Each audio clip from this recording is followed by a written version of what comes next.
எதிலும் கடன்படாதீர்கள். இது இயேசு கிறிஸ்துவுக்குள் பிரியமான என் சகோதர சகோதரிகளே, இந்த நிமிட நட்சத்திற்கு இயேசுவின் நாமத்தில் நான் உங்களை அன்போடு அழைக்கிறேன். எதிலும் கடன்படாதீர்கள்.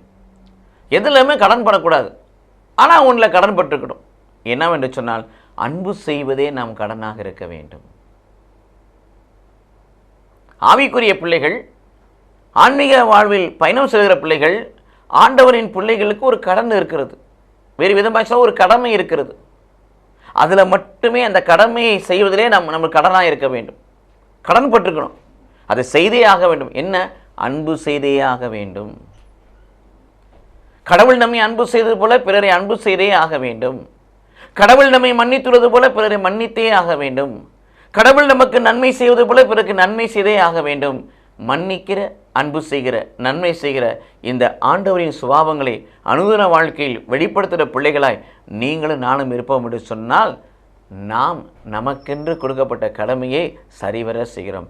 இதில் கடன்பட்டவர்களாக, இவ்விதமான ஆவிக்குரிய கடமைகளை நிறைவேற்றுவதில் கடன்பட்டவர்களாய் மாற வேண்டும் என்று கடவுள் விரும்புகிறார்.